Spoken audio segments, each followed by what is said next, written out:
One of the things that I've noticed over the years is that investors often think that they're making one decision. Should I buy this property? But in reality, they're probably making four. Most people probably just don't realize it. Yeah, that's true. Investment decision sits within a broader framework, whether consciously or not, right? Every investor is making decisions about the economy, right? And their portfolio, their lending, and finally the property, right? So we'll talk about that one. So let's unpack that then, right? Because I think this is where most people genuinely start to maybe think a little bit different about investing. So let's start with the economy. Why not start with the property? Because the property doesn't exist in isolation, right? It exists within an economy. Economic conditions influence employment. Employment influence migration. The migration influence housing demand. Then housing demand influence vacancy. Vacancy influence rental. Then rental performance influence long-term investment outcomes. The property is simply one part of a much larger system. Yeah, it's a really interesting way to think about it, right? Because most conversations begin with what's the suburb, what's the property? Maybe really the better question is well, what's happening in the economy that's creating the demand for buying a property in this area? Research isn't really about finding the next hotspot, right?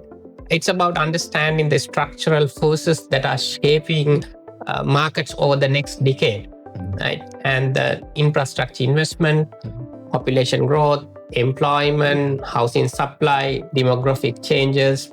Those are the foundations. Once you've established that, the next decision really, from my point of view, isn't really about buying the property. It's really about, well, what's the strategy, right, that I'm going to deploy here? What role does this next property actually need to play in my portfolio? Is it improving cash flow, accelerating capital growth? Is it creating equity for the next acquisition in my portfolio? Reducing maybe concentration rate risk? Do I need to diversify? Is it about increasing flexibility? Because until you answer that question around the job that this next property ultimately needs to do inside your portfolio, it's very difficult to know whether any property is actually going to be the right property. Exactly, because two investors could purchase identical properties and achieve completely different outcomes, right? Not because of the asset, but because of where it sits within the broader portfolio. Yeah. And this is obviously where I think we arrive at probably something that's often underestimated, right? And this is the lending structure.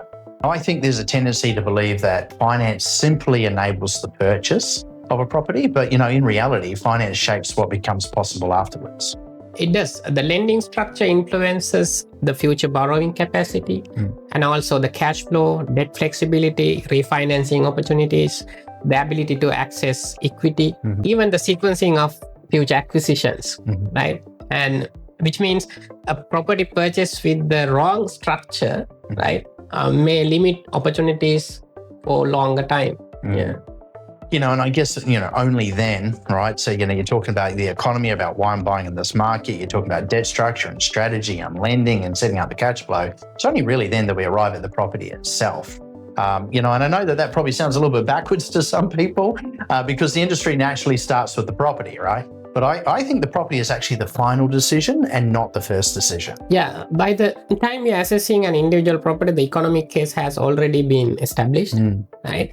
The portfolio objective has been finalized, the lending strategy has been considered, and now we are simply selecting the assets that best supports the earlier decisions. Yeah. To me, I think that this is probably the biggest misconception in residential property investing is that people often assume that wealth comes from finding an exceptional property, whereas in reality, it usually comes from making a series of well-considered decisions that have compounded over many years.